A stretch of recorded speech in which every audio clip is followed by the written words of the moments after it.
Des de la comunitat educativa, en canvi, l'informe PISA es percep amb escepticisme. L'Associació de Mestres Rosa Sensat no el considera un bon mètode d'avaluació i fins i tot assenyala que una lectura adequada i pertinent d'aquest estudi pot servir per incidir en un canvi de model que formi persones i no només cervells.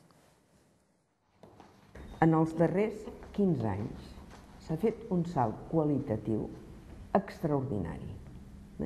Per què? Perquè s'han escolaritzat a tots els nens des del 0 fins als 16 anys. En aquest país coreà els joves estudien 11 hores diàries. És inhumà? Com seran aquests adults, em pregunto jo. L'aprenentatge a l'escola no està al marge de la vida. Per això treuen uns resultats negatius, perquè no ho apliquen a la vida. I això és un reflexe que encara en aquest país el que domina és un aprenentatge tradicional, un aprenentatge absolutament caduc. L'escola memorística, l'escola que no ajuda a pensar. Mantenir-nos anclats en la repetició d'allò que sabem que d'aquí 10 anys segurament que haurà canviat, no té lògica, no? El que l'escola i l'institut han de fer avui són ments obertes,